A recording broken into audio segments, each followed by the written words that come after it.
Are Chelsea going to sign a striker? Do we really need to? You ain't so tough with that bad boy talk. I'ma get it how I'm living, I'ma walk the walk. Outline my lines, I rap through thought. Namaste, gangsters. Welcome back to Football Therapy with me, your host, Jan. I do hope you're doing well, mate. I do hope that. Really do hope that. Welcome back to Chelsea News, of course. The daily, sometimes, most of the times, twice daily series here on the channel where I reflect what's being said about Chelsea. Lots said at the moment. Of course, Romano coming out talking about striker. Chelsea want to see what they've got on Nkunku. The continued conversation goes on regarding Victor Osimhen, who is looking for a new club, and his price is dropping. Loads of different publications writing about him to Chelsea now. I don't know if Chelsea are really still interested. I also want to speak about Ivan Toney. Not that there's any fresh links, but Cy Phillips said Chelsea are considering him, have been considering him for a while, and of course it's a huge talking point. You think he wants to get away from Brentford? Could he be that senior striker that Chelsea want? Yeah, lots to get into with that today, so thank you for joining me. As always, better housework. If you want to support the content, it's super simple. Just drop a like, subscribe if you want to. If you choose to, hit the bell. Yeah, let's get into it.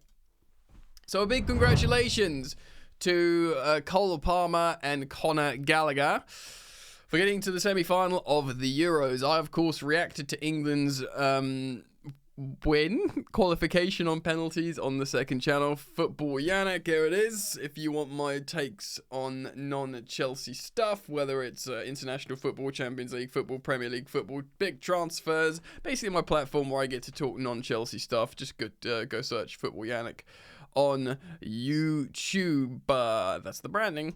Yes, so just quickly on England, I did do a video, of course, on Football Yannick, but bit blaggy, as always, through Southgate. Of course, Cole Palmer came on, looked very, very good.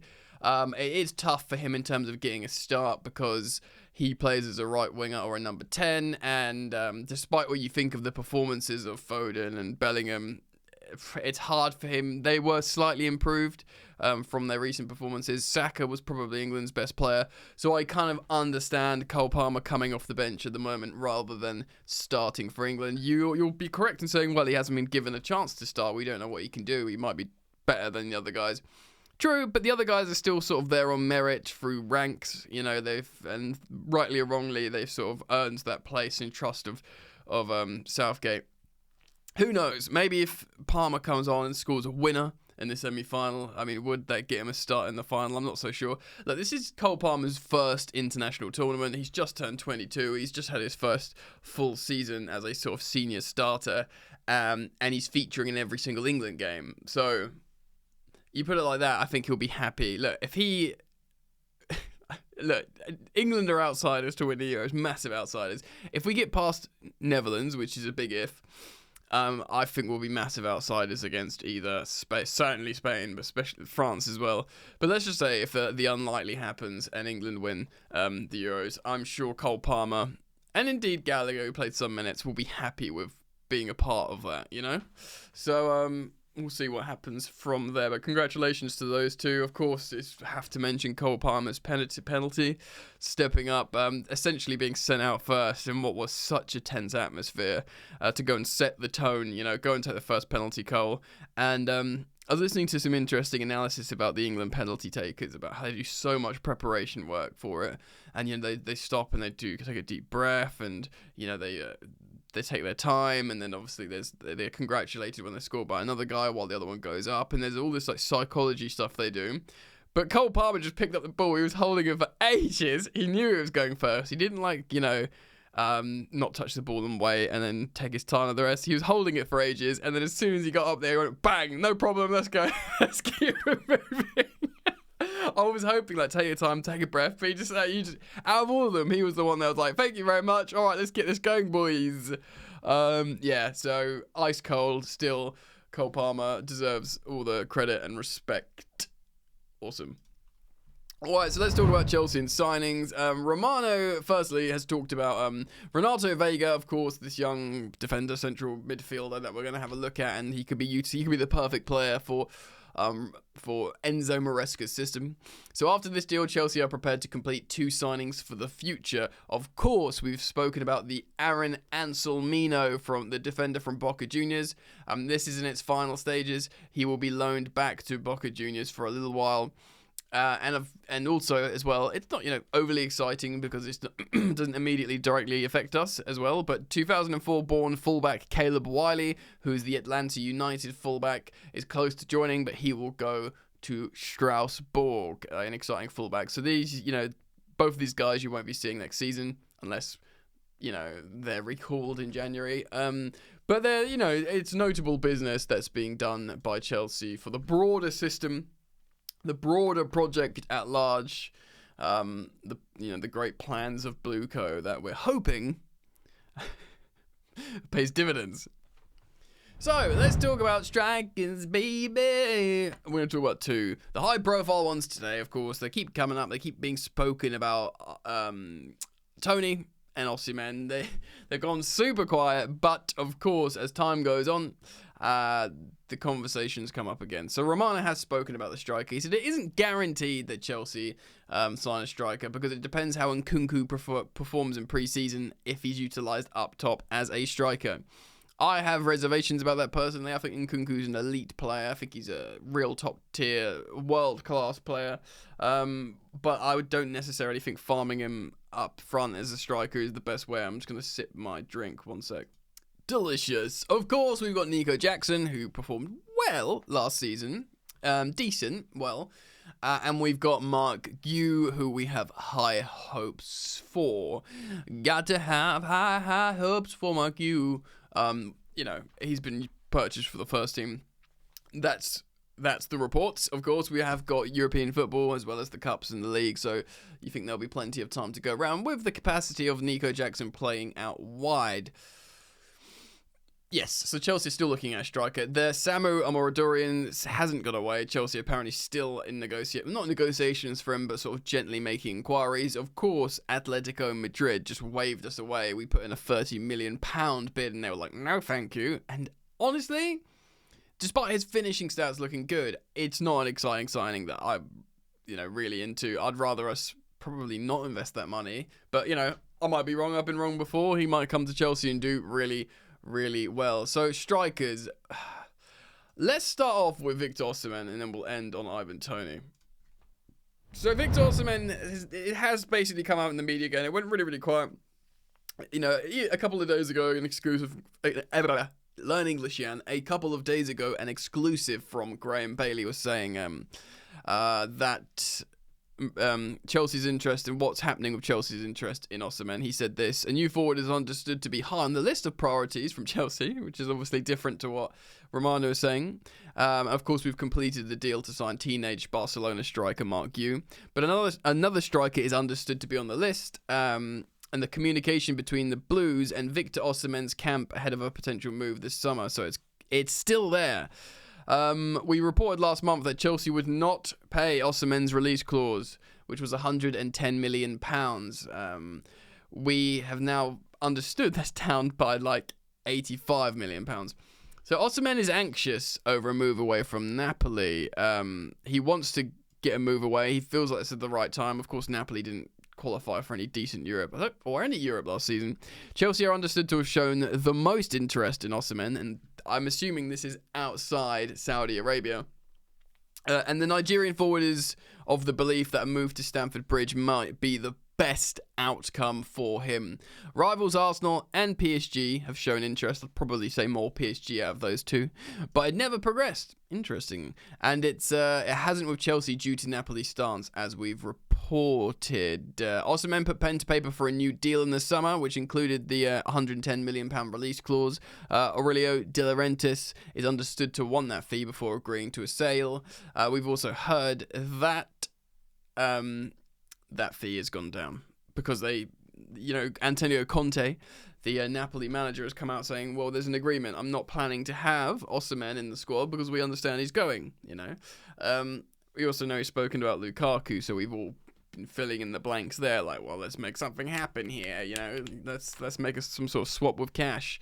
So Napoli could soften their Osimhen stance due to Kvaratskhelia. Osimhen isn't the only player who's been linked away, of course, from Naples. The Georgian winger Kvaratskhelia is also attracting interest. PSG are understood to hold strong interest in the winger, but HITC, this publication, has reported that there is also admiration from the Premier League for the 24-year-old.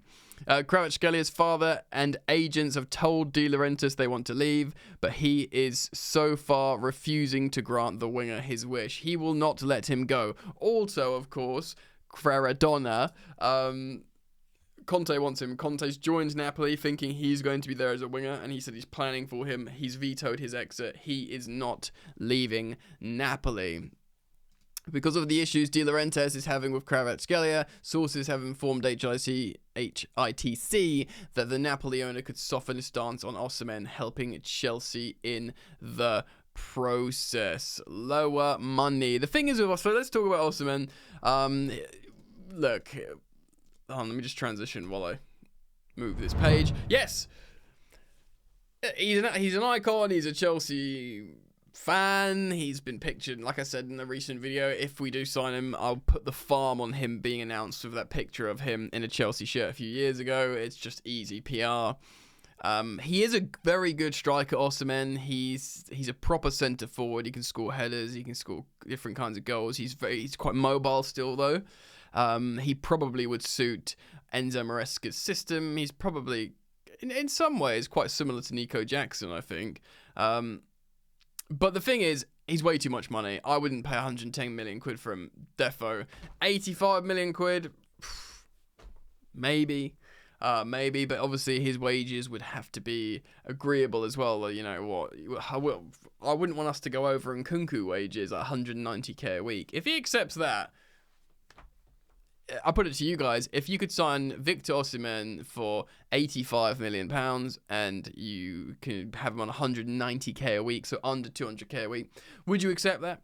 I would probably say yes. That's kind of like my terms. That's Jan's terms. And yes, should that happen, it would be a very, very exciting signing because it's still Osimhen. I know he's had a quiet year or whatever, but it would still represent a high-profile, exciting signing for a striker and probably fit that bill of, how old is he? 25. I don't know if we'll give him a 7-year deal. It might be like a 5+1 or something. But yeah, it's it fits. It fills the void. Do you know what I mean? That we have. So I want to hear from you guys. What do you think about them? Have you still got love for Osimhen? Do you still think this works, or do you think we need to move on and look at alternatives? Comment on Osimhen. So I do want to speak about Ivan Toney. Of course, he was a talking point after the penalty shootout yesterday. Obviously, he did that. I know he walls watches the goalkeeper, Toney, but he didn't look at the ball once. The brass balls on that gentleman, he literally just sort of stared at the goalkeeper and kicked the ball in, which is pretty wild. I would, in a pressure situation like that, I might kick air, kick the turf, kick the ball a random direction to just not even look at it once and just know where that ball is pretty darn impressive, if you ask me. But look, you're not going to sign a guy for taking a no-look penalty. How old is Toney? Toney's got to be pushing 29, isn't he? He's got to be pushing 29. I'm just going to confirm now while I speak to you. He's 28. Okay, so he turns 29 on the 16th of March. Oh, he shares a birthday with me. Pisces. Sign him! Yeah. Look, 28 years old, senior striker, showing he can score goals in the Prem, showing he's a bit of a hard character, which maybe Chelsea need. Chelsea are quite soft as a team still, which is not vintage Chelsea. A lot of people have been thinking, yeah, that'd be great. The thing is, he doesn't suit the Chelsea project at all in the sense of he'll turn 29, the other side of the season. Is he going to be the sort of Maresca style striker? Maybe. He's not a selfish striker, Toney. He's very good at combinational playing. He's shown that with England. He can link up with Kane and people. But obviously with Brentford, he's always played with a strike partner. He's not like some just selfish guy in the box. But he can score goals, he can make assists, and he's strong. He can run, he can play on the shoulder, he can combine. And yeah, he's not a wuss, and he's clearly got ice in his veins. I don't know, man. Like, because the thing is, you might be able to get Toney for 40 million quid, right? And then suddenly people are thinking, oh, I'm listening. Do you know what I mean? Like, 10 million more than a Dewsbury Hall, and you got quite a high profile striker. But is he on the wane, Toney? Like, is his, maybe like before his ban, you could have bought him, his stock would have been high. The ban didn't do him any favours. Would you end up spending 40 million on Toney and in 18 months being like, why did we do that? Do you know what I mean? Like, I'm a little bit worried about that. Again, I think wages wouldn't be a problem. I think we could just double his Brentford wages and it'd be like, all right, fine. The issue is, what contract do you give a 28-year-old in this current Chelsea project? I guess you give him, like, at most a 3+1. So a free year deal, which takes them to 31, and you can extend it to 32 if you want to. Like, this is not Thiago Silva here. This is a guy who does a lot of running up top, So that's what I'd wonder. Like, you do a 3+1. I don't know about Ivan Toney, man. I'm really unsure. To be honest, I'm unsure with both Osimhen and Ivan Toney. If you asked me at certain points over the last 18 months, 2 years, I would have been like, yes, please, to either of them. But now I'm like, okay, maybe we're good to sort of like keep our powder dry here and, be a little bit more mindful and slow thinking, which is probably good, especially after the first transfer window and some other transfer windows of Chelsea when we've just gone in too hard, too fast. Yeah, I don't know. It's tough, isn't it? It's really tough, that one. Jackson, Q, and Kunku might be enough. Maybe we go in for like an Amoradorian again, which is not an exciting idea for me. But Chelsea have a really good team, We do, and we're filling in gaps with prospects and talent, and provided everyone's fit and available, Chelsea have a great squad. We spoke yesterday on yesterday's video about our top 4 odds. We're actually 4th favourites for the top 4, above the likes of Man United and Tottenham Hotspur, which is interesting. So yeah, that despite having a really inexperienced coach in Maresca, and they've got of course Ten Hag and Big Ange, they've done things, won trophies and whatever. So it's very interesting. Anyway, put it out to you guys. What do you think about the striker situation? Let's start up a really good conversation between ourselves in the comment section. Find out what we think collectively. And obviously I'll keep a finger on the pulse. So keep it locked here. And I'll let you know all transfer developments as they come. All right. Stick with me. See you soon. Peace.